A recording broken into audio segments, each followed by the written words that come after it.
అధిక బరువు అనేక సమస్యలకు కారణం. సాహితీ యోగా ఆన్లైన్ క్లాసులో జాయిన్ అవ్వండి. నమస్తే, నేను విజయ్. బాలీవుడ్ హీరో సైఫ్ అలీ ఖాన్ను దాడి చేసింది ఎవరు? దీని వెనక ఖచ్చితంగా బిష్ణోయ్ గ్యాంగ్ ఉందా?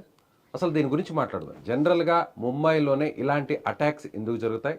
ముఖ్యంగా హీరోలపైనే ఈ దాడులు ఎందుకు జరుగుతున్నాయి? దీని గురించి మాట్లాడదాం. మనతో పాటు లైవ్ కాల్లో ఉన్నారు మాజీ సిబిఐ జేడీ లక్ష్మీనారాయణ గారు. సార్ నమస్తే. సార్ నమస్తే అండి విజయ్ గారు. ముంబైలో మీరు ఆల్రెడీ వర్క్ చేశారు. అసలు ఎలా ఉంటుంది సార్ అక్కడ కండిషన్ ఎలా ఉంటుంది? అంటే బాలీవుడ్ హీరోస్ కావచ్చు, యాక్టర్స్ కావచ్చు, లేదంటే కొంతమంది బిజినెస్ మ్యాన్స్ని ఇలా రకరకాలుగా బెదిరింపులు వస్తుంటాయి. ఇక్కడ ₹1,00,00,000 డిమాండ్ చేశాడు ఈ దుండగుడు అనేటువంటి వార్త కూడా వింటున్నాం. కరెక్టే అంటారు అయితే? ముంబైలో మేము పనిచేసేటప్పుడు గ్యాంగ్ వార్ అన్నది అప్పుడు ఇబ్రహీం గ్యాంగ్ అని, చోటా షకీల్ గ్యాంగ్ అని, చోటా రాజన్ గ్యాంగ్ అని, ఈ విధంగా 3-4 గ్యాంగ్స్టర్స్ వీళ్ళు వాళ్ళ గ్యాంగ్స్తో ఆపరేట్ చేస్తూ ఉండేవాళ్ళు. సో ఆ విధమైన పరిస్థితి క్రమక్రమంగా తగ్గిపోయింది. ఆ తర్వాత ఈ మధ్యలో ఈ విధమైన కాల్, ఇంతకుముందు బాబా సిద్దికీ అని ఒక పొలిటీషియన్ ఒక మర్డర్ జరిగింది. ఆ తర్వాత నిన్న చూస్తే సైఫ్ అలీ ఖాన్ మీద ఈ విధంగా నైఫ్తో అటాక్ చేయడం జరిగిందని నేను విన్నాను. సో ఈ విధంగా చూసుకుంటుంటే అక్కడ ఉన్న జనరల్గా ఈ క్రిమినల్స్ వీళ్ళందరూ కూడా బాలీవుడ్ మీద ఎందుకు పడతారంటే వాళ్ళ దగ్గర నుంచి ఎక్స్టార్షన్ చేస్తారు. అంటే భయపెట్టి వాళ్ళ దగ్గర నుంచి డబ్బులు రాబట్టడానికి వీరందరూ కూడా ప్రయత్నిస్తుంటారు. ఈవెన్ పొలిటీషియన్స్ కావచ్చు వీళ్ళ దగ్గర. కాబట్టి ఇటువంటిది ఈ మధ్య కాలంలో చాలా తగ్గిపోయింది అసలు. కానీ ఈ మధ్య అంటే బాబా సిద్దికీ తర్వాత నిన్న ఇన్సిడెంట్ వీటి వల్ల మళ్ళా ఏం జరుగుతోంది, తర్వాత సల్మాన్ ఖాన్కి ఆ విధంగా థ్రెట్స్ రావడము, సో ఈ విధమైన పరిస్థితులు అనేవి కూడా మనం చూసాం. సో ఈ బ్యాక్గ్రౌండ్లో ఈ సైఫ్ అలీ ఖాన్, ఎందుకంటే వారి ఇంటి పరిసరాల్లోనే వాళ్ళ అటాక్ జరిగిందని కూడా నేను విన్నాను. అంటే ఆ వ్యక్తి ఎవరైతే ఉన్నారో వాళ్ళ సీసీటీవీ కెమెరాలో కూడా ఆ వ్యక్తి యొక్క ఇమేజెస్ అవి దొరికాయన్నారు.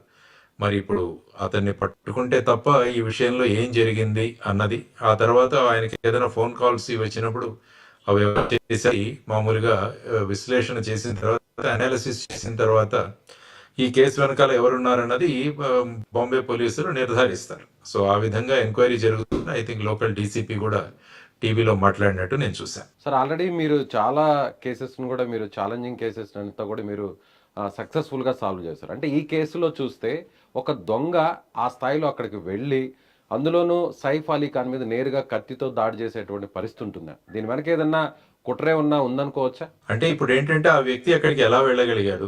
జనరల్గా ఈ బాలీవుడ్ స్టార్స్ ఇంటి ముందు సఫిషియెంట్ ప్రొటెక్షన్ కూడా ఉంటుంది. వాళ్ళు స్వయంగా కూడా వెళుతున్నప్పుడు బౌన్సర్లు ఇలాంటి వ్యవస్థ కూడా పెట్టుకుంటారు. ఎవరికైతే థ్రెట్ పర్సెప్షన్ ఉంటుందో వారికి ఈవెన్ పోలీసులు కూడా ప్రొవైడ్ చేయడం జరిగింది. మరి ఈ సైఫ్ అలీ ఖాన్ సందర్భంలో ఆయన సెక్యూరిటీ ఏ విధంగా ఉంది అన్నది కూడా వాళ్ళు అనలైజ్ చేయాలి. తర్వాత ఈ వ్యక్తి అక్కడి వరకు ఎలా వెళ్ళగలిగాడు, ఇతను ఏమన్నా ఆ ఇంట్లోనే పనిచేసే వ్యక్తి, అది కూడా ఒక అనుమానం. తర్వాత ఈ ఒక్క వ్యక్తి చేయడం వెనకాల ఇంకా ఎవరైనా ఉన్నారా అన్నది కూడా చూడాలి. ఎందుకంటే ఆ వ్యక్తి యొక్క ఫోన్ కాల్ అనాలిసిస్ కానీ, ఆ వ్యక్తి ఎక్కడ ఉంటున్నాడు, తర్వాత ఆ పరిసర ప్రాంతాల్లో అతని మిత్రులు, డీటెయిల్డ్ ఇన్వెస్టిగేషన్ ద్వారా ఈ విషయం తెలుస్తుంది. సో దానికి పోలీసులు ఆల్రెడీ వాళ్ళు రంగంలోకి దిగారు. వారు ఈ విధంగా అనాలిసిస్ అవన్నీ కూడా చేస్తుంటారు. సో దీని వెనకాల ఏదైనా కుట్ర ఉందా, ఈ కుట్రకు ఆద్యులు ఎవరు, తర్వాత సైఫ్ అలీ ఖాన్ని టార్గెట్గా తీసుకోవాల్సిన అవసరం ఏముంది, ఇవన్నీ కూడా అనలిస్ట్ చేయాలి. చేస్తే తప్ప ఇన్వెస్టిగేషన్లో ఫైనల్గా ఎవరెవరు ఉన్నారు, దీని వెనకాల కుట్ర ఉందా, లేకుంటే ఈ వ్యక్తి మానసిక స్థితి ఏంటి.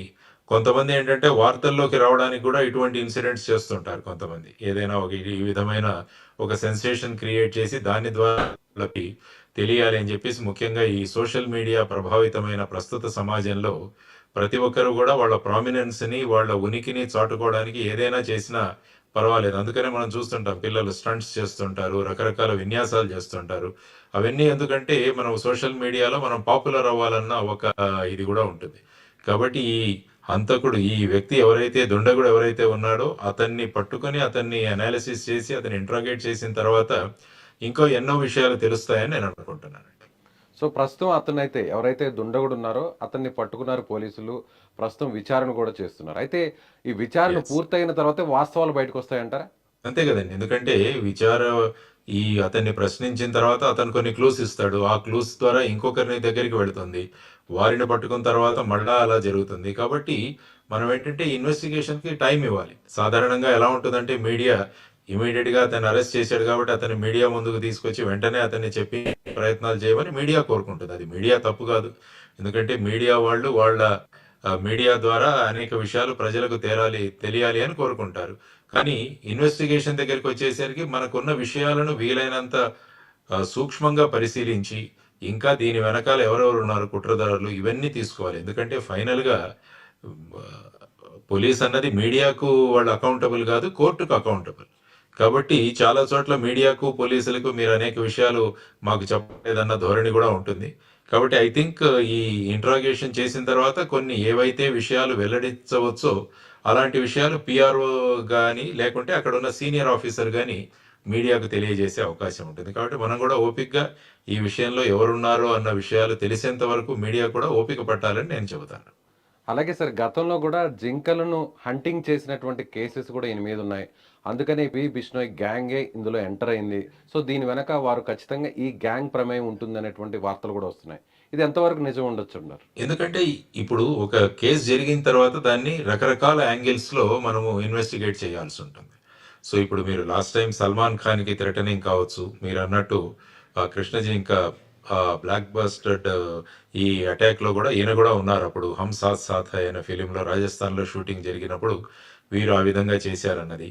తర్వాత అప్పుడు జరిగిన ఈ సంఘటన ఏదైతే ఉందో బాబా సిద్దికి తర్వాత సల్మాన్ ఖాన్కి థ్రెట్స్, వీటన్నిటి వెనుక లారెన్స్ బిష్నోయ్ గ్యాంగ్ ఉందని చెప్పేసి అక్కడ కొంతమంది పట్టుబడ్డారు. యాక్చువల్గా సల్మాన్ ఖాన్ ఇంటి ముందు కాల్పులు జరిగినప్పుడు అక్కడ కొంతమంది పట్టుబడ్డారు.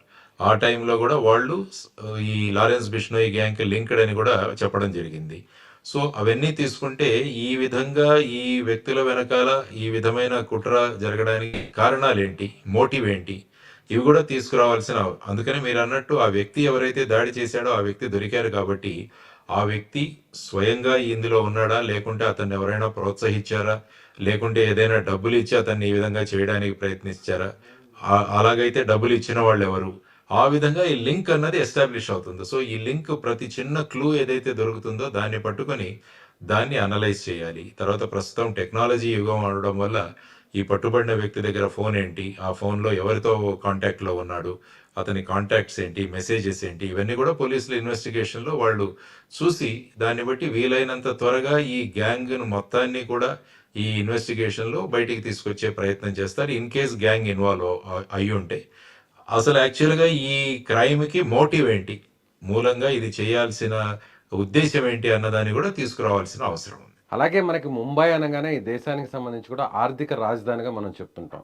ప్రపంచ దేశాల్లో కూడా ముంబై నగరానికి ఒక ప్రత్యేక స్థానం ఉంది. కానీ అలాంటి ముంబైలోనే ఇలాంటి అటాక్స్ వరుసగా జరగడాన్ని ఎలా చూడాలంటారు? అదే అన్నాను నేను, మేము ఉన్నప్పుడు ఆ గ్యాంగ్స్ ఏవైతే ఉన్నాయో క్రమక్రమంగా ఆ గ్యాంగ్లన్నీ కూడా ఆల్మోస్ట్ క్లోజ్ అయిపోయాయి. ఈ మధ్య కాలంలో ఈ గత 1 సంవత్సరం కాలంలో నాట్ ఓన్లీ ముంబై, మిగతా దేశాలు చూసినా కూడా, మిగతా రాష్ట్రాలు చూసినా కూడా, ముఖ్యంగా పంజాబ్ ఆ పరిసర ప్రాంతాలలో లారెన్స్ బిష్నోయ్ గ్యాంగ్ వాళ్ళు సుమారుగా 80-90 కేసులు వాళ్ళ అనుయాయుల మీద రిజిస్టర్ అయినట్టు అక్కడ అంటున్నారు. తర్వాత కెనడాలో గోల్డెన్ బ్రార్ అని ఒకతను అక్కడ ఉండి అక్కడ వాళ్ళ ద్వారా వీళ్ళు చేస్తున్నారు. రకరకాల జైల్లో వీళ్ళందరూ ఉన్నారు. లారెన్స్ బిష్నోయ్ తర్వాత వాళ్ళ టీం వాళ్ళు జైళ్లలోంచి ఫోన్లను ఉపయోగించుకొని ఒకరినొకరు కాంటాక్ట్లో ఉంటూ ఈ విధమైన చర్యలు చేస్తున్నారన్నది కూడా మనకు బయటకు వచ్చిన విషయం. మరి వీళ్ళకు ఈ విధంగా ఫోన్లు ఎక్కడి నుంచి వస్తున్నాయి, ఎవరైనా జైలు అధికారులు వీళ్ళతో ఉన్నారా, లేకుంటే ఏదైనా పొలిటికల్ వాళ్ళు కూడా వీళ్ళ వెనకాల ఉన్నారా అన్నది కూడా ఈ విధమైన ఇన్వెస్టిగేషన్లో బయటికి తీయాల్సిన అంశం. కాబట్టి Baba Siddiqui murder investigation already Mumbai పోలీసులు చేస్తున్నారు. దానితో పాటు ఈ మధ్య ఈ లింక్ ఏదైనా ఉందా అన్నది కూడా చూడాల్సిన అంశం. కాబట్టి ఇటువంటి సంఘటన జరగడం అన్నది దురదృష్టకరం. ఎందుకంటే మీరు అన్నట్టు ముంబై ఆర్థిక రాజధాని కాబట్టి మళ్ళా ఈ గ్యాంగ్స్టర్స్ అన్న వాళ్ళు మళ్ళా వాళ్ళ తల ఎత్తుతున్నారా అన్న ఒక డౌట్ కూడా ఏర్పడుతుంది. దానివల్ల ఏంటంటే ఒక అభద్రతా భావం అన్నది ప్రజల్లో కూడా, ముఖ్యంగా ఇండస్ట్రియలిస్టులు, ఈ విధంగా బాలీవుడ్ వీళ్ళలో కూడా వెళ్లే అవసరం ఉంది. కాబట్టి బాంబే పోలీస్ ఇమీడియట్గా ఈ కేసును పరిష్కరించాల్సిన అవసరం ఉంది. దీనిలో సత్యాసత్యాలు ఏవైతే ఉన్నాయో వాటిని కూడా ఒక రకంగా ఇందులో ఉన్న మోటివ్ అది తెలిస్తే, ఉద్దేశం ఏంటో తెలిస్తే దాన్ని బట్టి మిగతా వాళ్ళు చర్యకోవాలన్న దానికి కూడా సులభం అవుతుంది. పోలీసులు కూడా ఏ విధంగా మొత్తం సెంటర్లో ఉన్న హోమ్ మినిస్ట్రీని ఏ విధంగా అలర్ట్ చేయాలి, తర్వాత ఈ లారెన్స్ బిస్టోయి గ్యాంగ్స్ వాళ్ళు ఎవరైతే ఉన్నారో, ఎందుకంటే వారు తిహార్లో ఇక్కడ ఉన్న వాళ్ళని ఫైనల్గా తీసుకొచ్చి ఇప్పుడు గుజరాత్లో జైల్స్లో ఉన్నారు ఈ లారెన్స్ బిష్నోయి వారు. కాబట్టి ఈ గుజరాత్ జైలుకి ట్రాన్స్ఫర్ అవడానికి కారణం ఏంటి, అక్కడ నుంచి మళ్ళా రిటర్న్ పంపించకపోవడానికి కారణం ఏంటి, ఇవన్నీ కూడా బయటికి తీయాలి. సో ఇవన్నీ బయటికి తీయాలంటే ఒక కేంద్ర దర్యాప్తు సంస్థలు కూడా ఇందులో ఇన్వాల్వ్ అవ్వాలి. మేబీ నేను అనడం ఏంటంటే నేషనల్ ఇన్వెస్టిగేటింగ్ ఏజెన్సీ ఏదైతే ఉందో ఎన్ఐఏ, వారు గనక ముందుకు రాగలిగితే, ఎందుకంటే ఇది కేవలం దేశ పరిమితి కాకుండా దేశ సరిహద్దులు కూడా దాటి ఎక్కడైనా విదేశాల్లో ఉన్నవారు కూడా దీని వెనకాల ఉన్నారు అని చెప్పేసి అప్పుడు బాబా సిద్దికి మర్డర్లో వచ్చిన కొన్ని అంశాలు.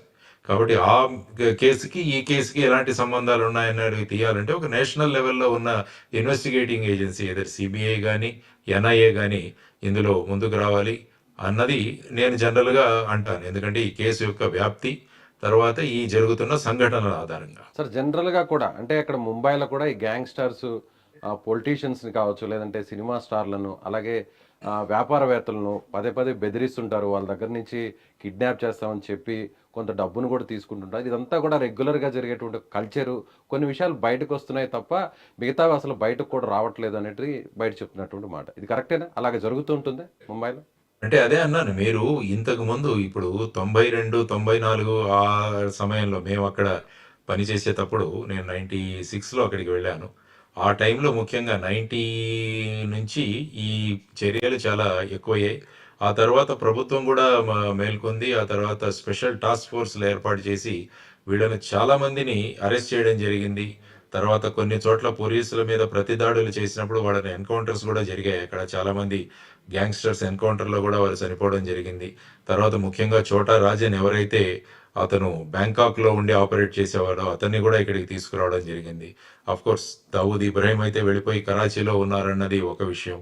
తర్వాత అబూ సలేం ఎవరైతే దావూద్ ఇబ్రాహిం గ్యాంగ్లో ఉన్నారో అతన్ని కూడా తీసుకురావడం జరిగింది. ఈవెన్ హైదరాబాద్ సిబిఐలో కూడా అతను పాస్పోర్ట్ ఫోర్జరీ చేసి తీసుకున్న సందర్భంలో అబూ సలేం, మోనికా బేడీలను వాళ్ళని కూడా లిస్బన్ నుంచి అంటే పోర్చుగల్ నుంచి తీసుకురావడం జరిగింది ఎక్స్ట్రాడిషన్ తీసుకొని. కాబట్టి పోలీస్ తర్వాత సిబిఐ లాంటి ఏజెన్సీస్ కూడా ఈ గ్యాంగ్స్టర్స్ వీటికి తీసుకోవాల్సిన చర్యలు తీసుకుంటున్నారు. తర్వాత మహారాష్ట్రలో కొత్త చట్టం కూడా తీసుకురావడం. అది అంటారు అంటే Maharashtra control of organised criminal act అని చెప్పేసి అది కూడా తీసుకురావడం జరిగింది. ఆ చట్టాన్ని అనేక రాష్ట్రాలు కూడా వారికి వాళ్ళు అన్వయించుకున్నారు.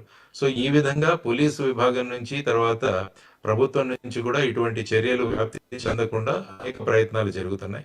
చూద్దాం ఈ కేసులో ఈ పట్టుబడిన వ్యక్తి నుంచి ఇంకా ఎలాంటి సమాచారం దొరుకుతుంది, ఆ తర్వాత వారి వెనకాల ఉన్న ఎవరైనా ఉన్నారు, ఈ షడ్యంత్రం రచించిన వాళ్ళు ఎవరైతే ఉన్నారో ఇవన్నీ కూడా బయటకు వచ్చే అవకాశం ఉంటుంది.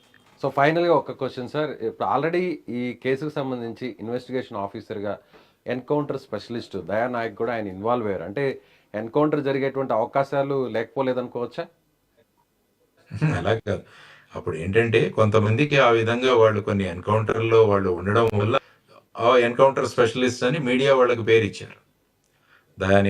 దయానాయక్ కావచ్చు, తర్వాత ఇంకా మిగతా కొంతమంది అక్కడ ఉండేవాళ్ళు, ఇన్స్పెక్టర్ విజయ్ సాలస్కర్, ఇలా రకరకాల వాళ్ళు ఉండేవాళ్ళు అక్కడ. సో వారందరికీ ఆ విధమైన పేరు వచ్చింది. ఎందుకంటే వీళ్ళు ఇన్వెస్టిగేషన్లో నిష్ణాతులు కాబట్టి. ఈ విధంగా వీరు ముఖ్యంగా దయానాయక్ లాంటి వాళ్ళు బాలీవుడ్ మీద వచ్చిన ఇటువంటి చర్యలు కానీ, ఈ విధంగా థ్రెటనింగ్ కాల్స్ కానీ, వారు ఇంతకుముందు వాళ్ళ అనుభవంతో ఈ వ్యక్తిని ఇంట్రాగేట్ చేయడం ద్వారా వారికి ఉన్న అనుభవంతో వారు త్వరగా ఈ విషయాలు ఎలా జరిగాయి అన్న దాని గురించి అంచనా వేయగలరని ఎక్స్పర్ట్స్ ఎవరైతే ఉంటారో వాళ్ళని కూడా ఇంక్లూడ్ చేయడం జరుగుతుంది. ఆ విషయంలో దయానాయక్ గారిని కూడా ఇందులో తీసుకురావడం జరిగి ఉంటుందని నేను అనుకుంటాను. Right sir, thank you so much. Thank you. నమస్కారం. నమస్తే.